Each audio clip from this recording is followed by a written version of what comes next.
Hey guys, what's up? It's BigJackFilms here. Today I'm doing another vlog. I know, you guys are probably hating these vlogs, but, this one is not an update or any of that crap. Although I will say I did just go to Anime North, and I'm dealing with, some sunburn right now. So, just to let you know, it's pretty painful. But, anyway, I'm here to do a few, movie and TV reviews, so I should just maybe talk about the one that a lot of people want to know is, Rosario+Vampire. Here's the thing, right? I just started getting back into anime because for years I've just been on such a hiatus from it. Because at the time I was watching Inuyasha and Dragon Ball on Bionics on YTV. And, then I also was watching Gundam Seed, and after Gundam Seed, I couldn't watch anymore because there were just too many to count, and I felt there were just too many shows, too many episodes, and I just said, okay, I'm done. I can't keep watching these many anime. There's just too many because people are recommending me so many. Well, anyway, here's the thing: is that by the time Anime North started popping up on the Facebook blogs or whatever, a friend of mine introduced me to the show, and by doing so, he showed me the trailer for the English dub.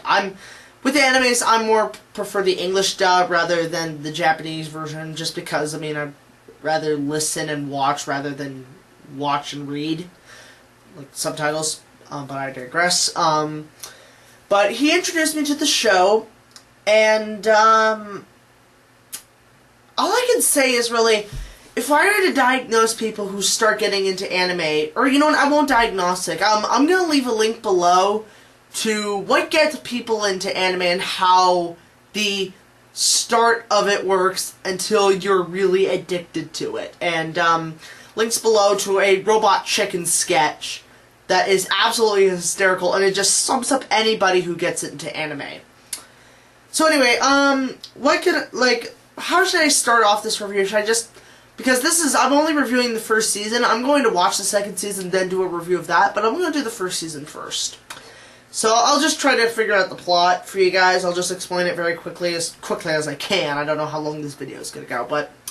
Okay, here we go. So, I also have Wikipedia here to help me. So, it's basically about this 15-year-old boy named Tsukune Ano, who, flunks his exams at school. And by doing so, I don't know if he, got kicked out of the school or not. It's not really explained, I don't think. It's been a while since I watched the first episode. Well, anyway, his parents signed him up for a private school. Now, when I say that, I mean his dad saw some person in the corner of the street in an alleyway and said, here's some files. Put your son in this school. I'm like, well, trust a guy in an alleyway who has these files, which has God knows on whatever that is. Well, anyway, his parents signed him up for a private school, so he heads to the bus, and he's dropped off there, and he goes into the woods to get to the school, and it's really creepy. It's almost like watching.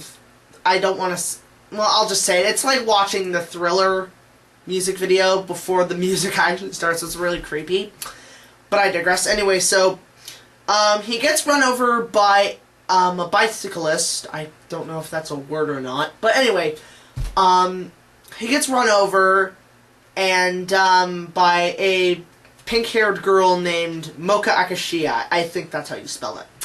She's a pink-haired girl who basically immediately starts hitting on him. I don't know why. And she reveals to him that she's a vampire. Yeah, he's gonna believe that. Anyway, so he ends up going to the school, and he finds out that the school is it's a private school that's just for monsters, and that no human can get in because there's a barrier.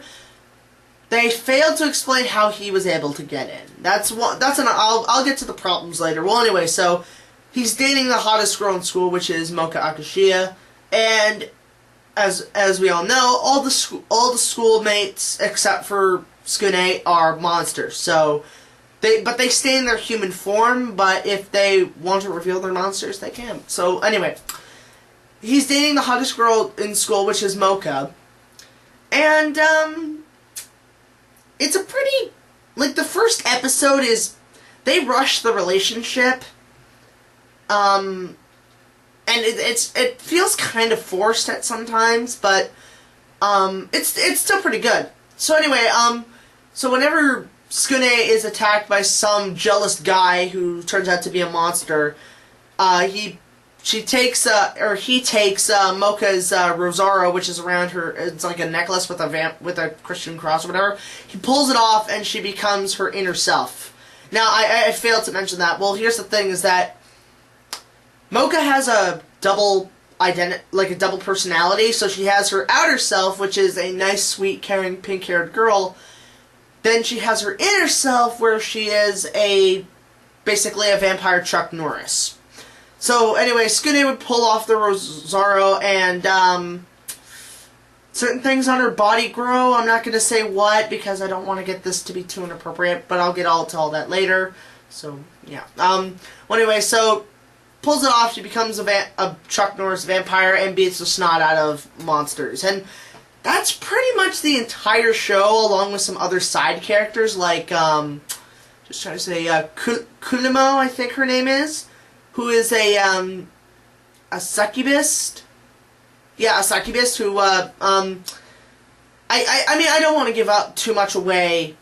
I would much rather you guys watch it. So anyway, there's Kunimo, there's, Mizure, who is a 12-year-old witch who apparently has the hots for Mocha, so she's a 12-year-old witch lesbian. I'll let you guys figure it out. Well, anyway, so and then there's also some other chick, I forgot what her name is. I forget, Mizure, I think it is. And she's like some gothic chick who has purple hair and sucks a lollipop and freezes people. And anyway, it's about their little adventures around the school, and they pretty much beat up other monsters, and there's also a werewolf. Well, anyway, I digress. So, and they're also part of a newspaper club, and, I mean, I don't want to give everything away. I'd much rather you guys watch it. It's all over YouTube, so you can watch it. Well, anyway, so, you're probably wondering what I think of it. I liked it. I thought it was very well done. I felt the story was, pretty good. I mean, when, here's the thing, right, is that with vampire stuff lately, I mean, I'm not a fan of vampires that much. I mean, the only ones I really liked were the Christopher Lee and Bela Lugosi Dracula films, but that's about it. I never got into Buffy. I never got into Angel. I never got into those.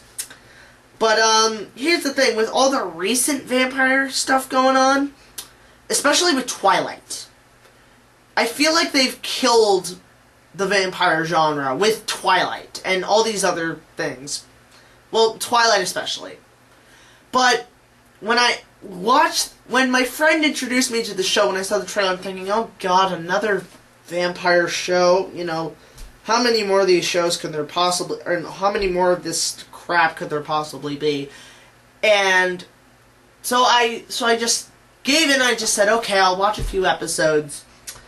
And I watched the first episode, and I liked it. It was okay. Then I watched the second episode.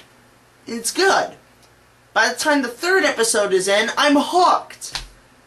Now, I think that happens to a lot of people with anime. But in this case, I'm really hooked with this series. I really enjoyed it.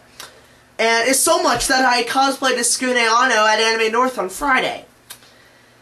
So, I mean, what I love is the story itself. I mean, aside from all the bad stuff, which we'll get to later, the story is really, really good. I basically say it's Twilight done right, or Twilight for guys. So, yeah, I like the story, and I like the characters, and I liked all that. Now, you know, I'm gonna tell you guys right now what I didn't like. Like, the little nitpicky things, or some of the big things that kind of felt a little bit off. First of all, I think I should just get this out of the way. The fan service. There is way too much fan service in this show. And when I mean fan service, I mean, I suppose we're going to cut here, but I'm probably not. A lot of female chest and panty shots.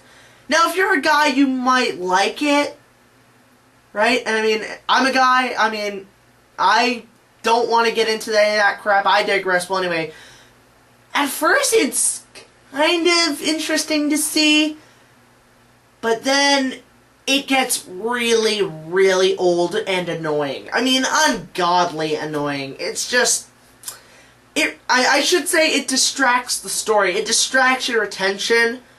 I mean, I'm watching it like, every time a panty shot comes on, I'm thinking, okay, stop it. Okay, I want to watch the story. I'm not interested in this, whatever you're trying to push at us with the screen. Or with the show. I mean, whatever you're doing. It's so annoying. Stop it. And I know that with the manga, when the anime was being made, a lot of people wanted fan service, but to me, it's just annoying and really distracts from the story. The other thing I didn't like was most of the show is just filler. It's much like, for instance, Sailor Moon. I mean, some little mini stories going on with the main characters. Monster shows up, they kill it, and that's the end. Especially the ending. I mean, the threat that they face, which is the primary villain, is easily destroyed, like, at the very end. And I don't think it's ever brought up again. I haven't seen the second season, so I don't know for sure. But I feel most of the monsters are just panned out filler monsters. Because whenever you watch it, you're thinking, okay, they're probably gonna save the day again. But it's just, I just wish for more of a complex story. There was a two-parter, or actually two parters that were really good, that kept me interested. But anyway, just another problem I had with it was there was the two-parter with this witch character.